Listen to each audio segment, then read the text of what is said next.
nothing has to be our corset, you know, nothing, like nothing in the world, like this family, husbands, children, etc., etc. And this is really liberating movie for me. And yeah, Thank so you. I just want to ask you about this. This is it really important, this freedom for you to feel? Yes, it is. I mean, as a woman and also as a filmmaker, because the thing which is, I mean, the core of the film for me, and very often of my films, of my work, is that we are still, as women, we are still raised to please. We're still told to please, and then we will receive love for pleasing, you know. And this is something I think about a lot, and I observe a lot.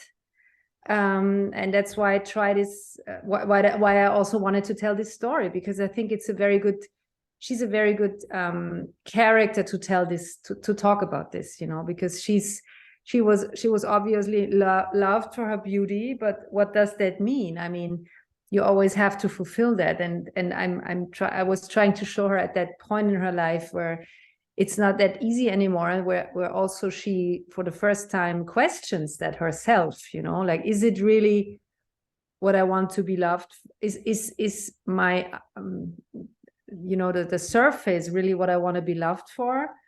Can I free myself from the expectations of others? And that's really yeah, something I could really relate to, and I really think is the most difficult thing for us to learn in life, as women, as human beings, but especially as women, I think.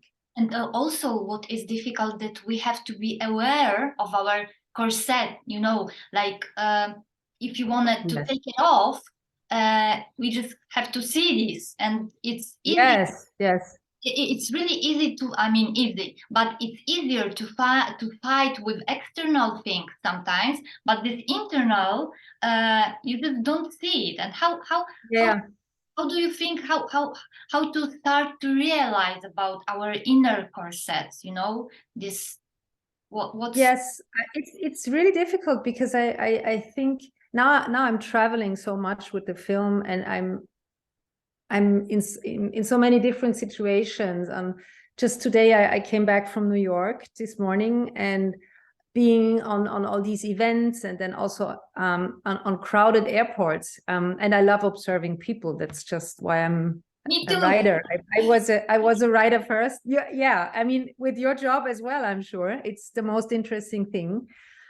And I think that most women, many women, are not even aware of how they internalized the expectations of the outside world, you know, because that's how we are raised. And I don't even mean by our individual parents necessarily. I mean by society. It's just so strong that we think we have to be pretty, kind, polite, nice all the time, and we have to, yeah, we have, and now we have to be even more. We have to be successful in our jobs. We have to always still, women are responsible for so much of the unpaid work, not only at home and in the family, but also in professional life, because taking care of others and thinking of others, and trying to make everyone satisfied, that's always understood as the woman's job.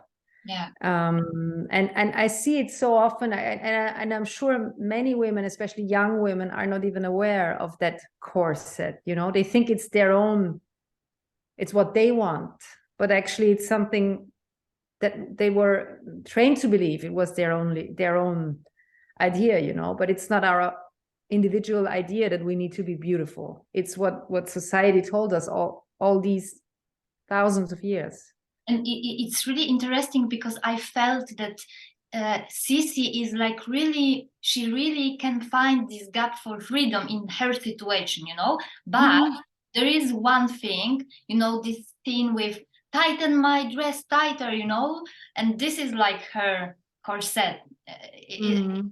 You think she relieved it? She can do this. I mean, she was free from this situation. I mean, you think she has done this?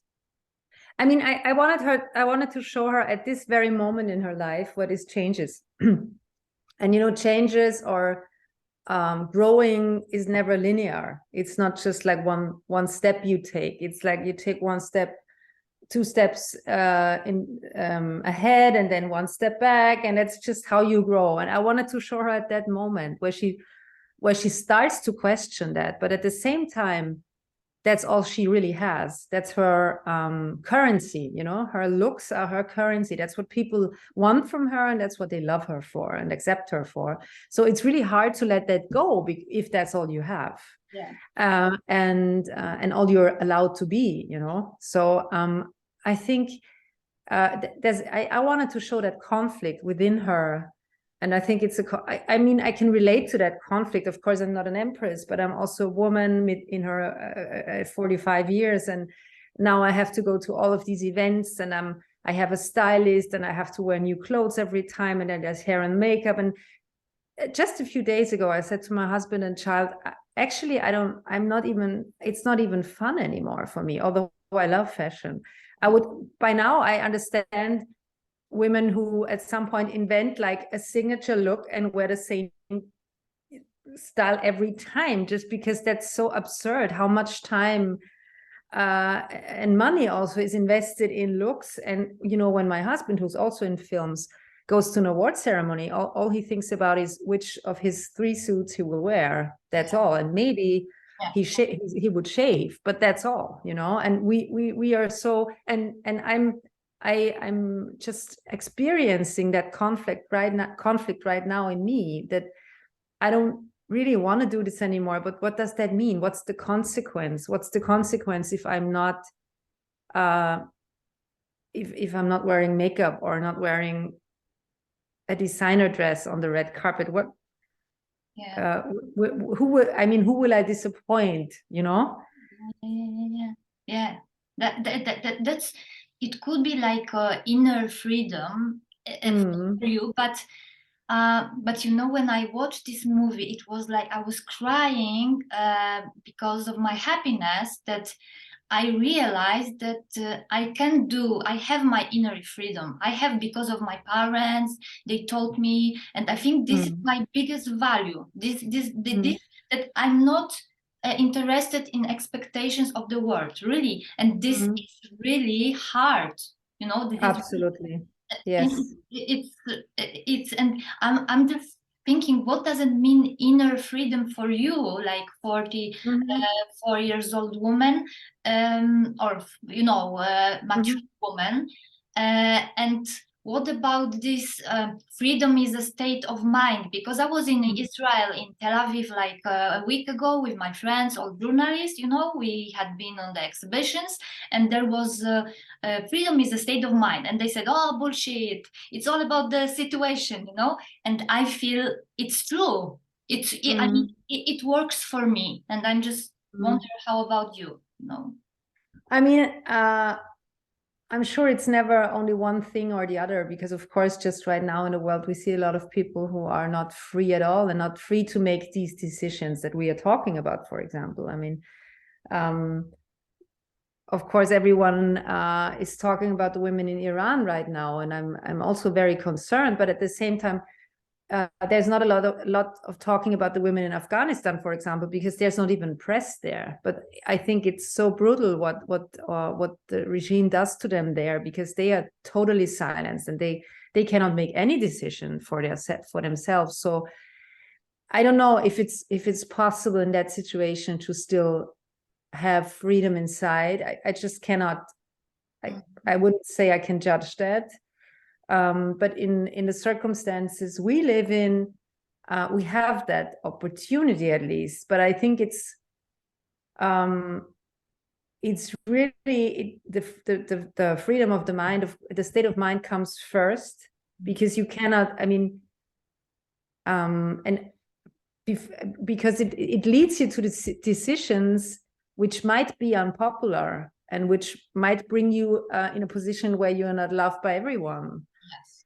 And I think I also, I mean, my parents were both very open-minded and also very strong, but this sometimes leads to other expectations, you know, I think that they did have expectations on me as well, just other ones, you know, different ones, like for example, the expectation of me being finding what I love and being free in that, but it's not that easy, you know, always.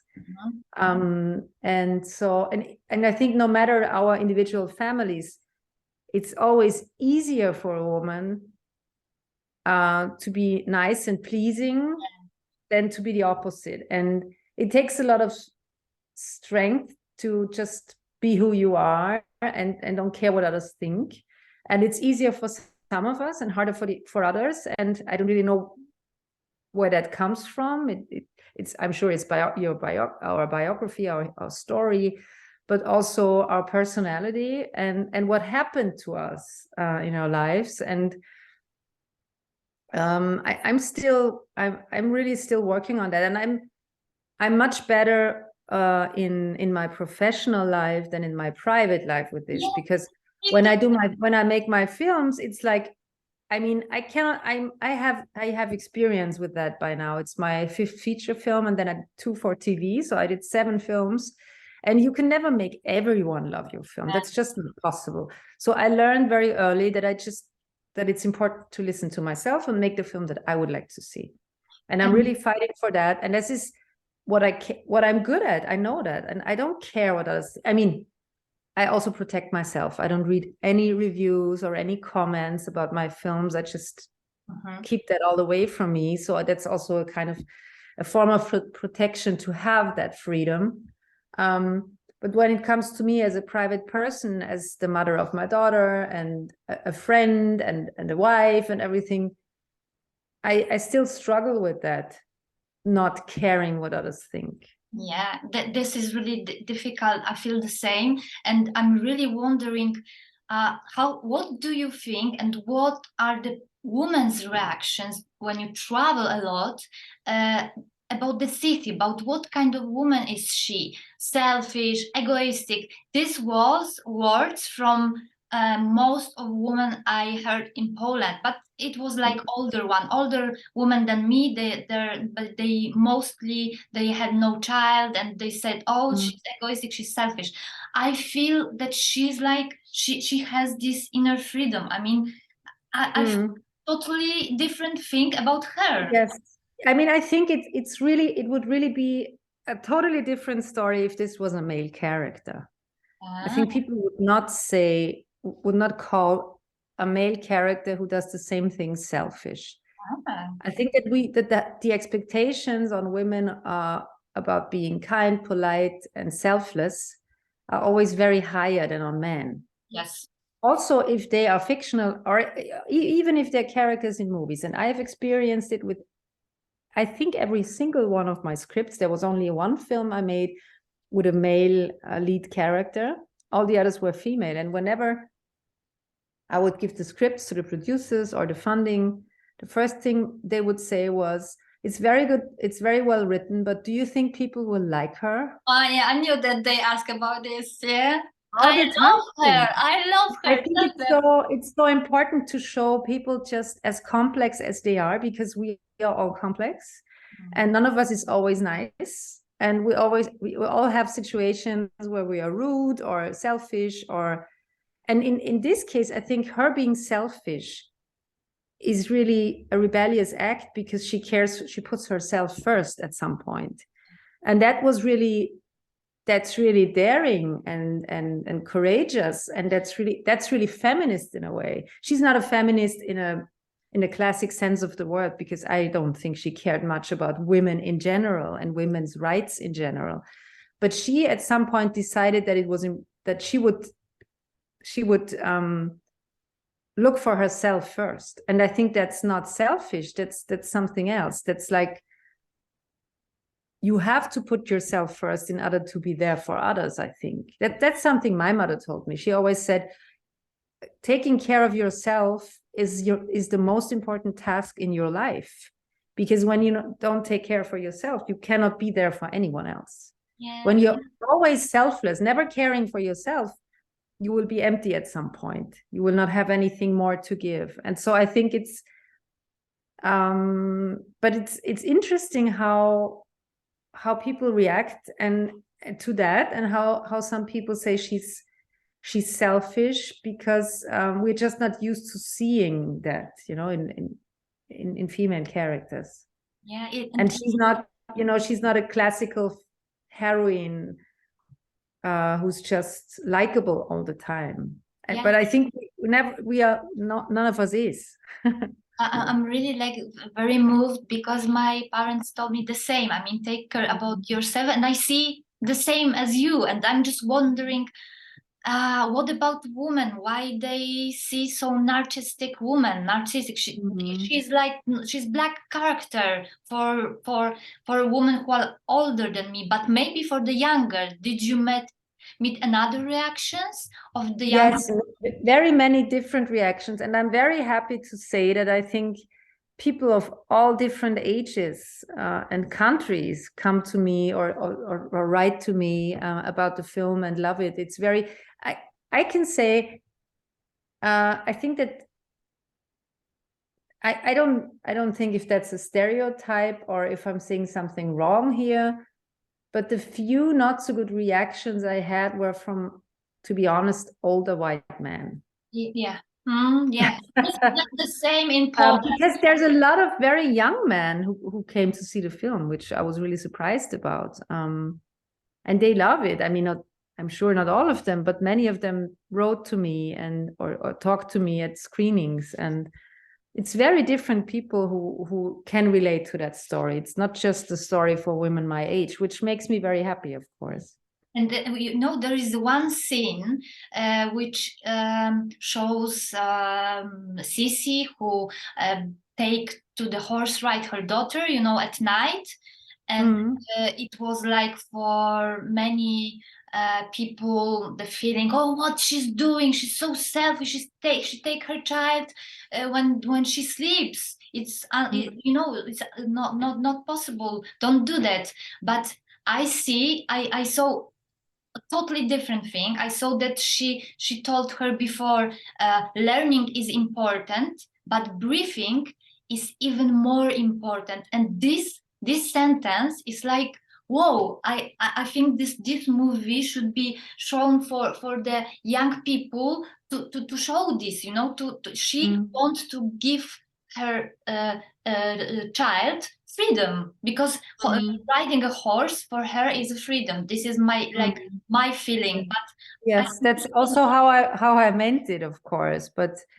And she doesn't know when she takes her daughter that her daughter will be sick afterwards. How could she know? I mean, that happens. I mean, at that time it was a little worse than it is today, when a kid had a fever, because they didn't have the medication we have and everything. But still, she didn't know. I mean, she didn't do it on purpose, you know. Exactly. And just because she's a mother, people judge her. If you show a man, father, and like rain outside, scene with a rain, and let's go outside, my son or my daughter, to feel the rain, to have this experience, to run during the, you know, so people wouldn't react in that way, you know. That's I know. I know that's important I'm just wondering, how do people react on this scene? Did they told you about this, the man and the woman? Not specifically on that scene, but in general, it's but I think, I mean, of course, most people who say something to me love the film, because maybe people who don't like it wouldn't tell me. So of course, I'm not, I don't have an objective like overview of what the audience thinks. And that's okay. I mean, it's just, that's the good thing. I mean, we all have different tastes and like different things. And if people, and but I think it's good that that it's a discussion about what is a woman supposed to do as a mother, as, you know, as whatever she is, because I think it's, by experiencing this with every single one of my films, or especially with the scripts in the beginning, I I by now I feel like it's some kind of a mission of me to bring complex characters to the screen so that we get used to that. Because as people who produce images, we have a responsibility. It's not that the film can change the world, but we can make it more normal for people to see complex female characters, for example, or women over 35 who really very often disappear from the screens. And it's just something that I think I can do as a filmmaker to be more authentic in what I, and this is not a realistic or not a, this is not a documentary. It's a fictional film with a very specific style, and it's not like it doesn't have maybe the classic, I don't know if the word authenticity is good for this film, but I'm trying to always, whatever the film is, show authentic characters, and that has become kind of a mission for me, and especially when it comes to women. And do you do, I'm just wondering, do you do the same in your life, like personal life? Do you put yourself on the top? I mean, can you do this, that I'm taking care about myself is the most important? I mean, can you say that, you know? I have learned, because I've already had a burnout, and because I've been shooting 6 of my 7 films while my daughter was already here. And she's 11 now. So I did 6 films in 11 years, and it was always a struggle, and I always tried to be perfect in both, and then also meet friends and be a good person all the time, and it just didn't work. And at some point I just crashed, and this made me learn, of course, but it's a process. I'm still learning. I'm still saying yes to too many things. And for example, this is also why, I'm sorry, we'll have to wrap up soon. There's another interview after this. And you're the first one from Poland, but the other interview is from Italy, and I already did an entire press day for Italy. But when they came like, we have one more, I would say yes, although I know I have a jet lag and I should just sleep, you know. But I'm still learning. I'm still learning, and I have people who, I have agents now who protect me and who already know what I don't want to do anyway. So but it's a process. I think it's hard to always put yourself first, but and always take good care of yourself. But I mean, it's just also something that comes with experience and aging, that you learn that it's important, and health is never guaranteed, you know. You know, the most sad is that nobody would like that your husband, I mean, at the beginning, yes, taking care of, they will see that you have more power, but let's back to the movie and see the Sisi when her daughter brings her the picture. You remember, yeah? Oh, you look so dignified. You look so amazing. And it wasn't her. It wasn't. Yes. It was like, for me, it was like the saddest scene in the movie. Yes. Because, yes, it is. You know, I imagine my son and his expectations from your child.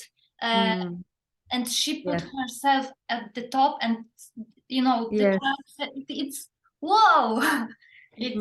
But that's, I mean, I'm very happy that it worked out, because it's also the saddest scene for me, and but it's also the scene where she realizes she can't go. Because she's not needed. I mean, the other one can do it much better than she can, really.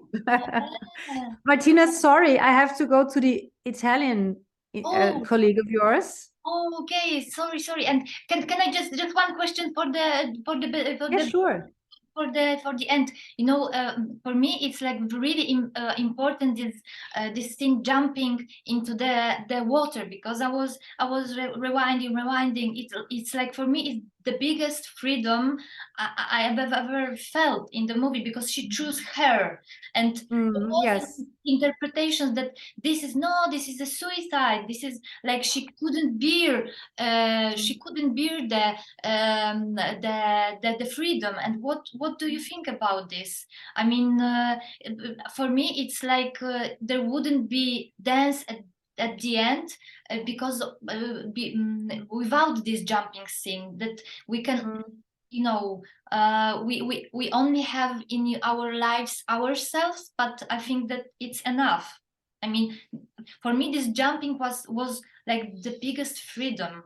That's what I wanted. Yes, it should be a very bittersweet ending, because of course it's a suicide, but still she's freeing herself and she takes control, and she's really directing the end. You know, she's the director of her own end, and that was important for me and also for Vicky to shoot this scene as a freeing scene, not a dramatic scene. You know. Yeah, Martina, I'm so sorry, I'm already late. But Yeah, I thank you. It was very nice talking to you, and I love the colors of your image here with the yeah, flowers and the. I always have, because there is a winter Me time. too. Look, they're here. Yeah, we can survive. Bye. Thank you. Ciao. Bye bye. Bye. Yeah.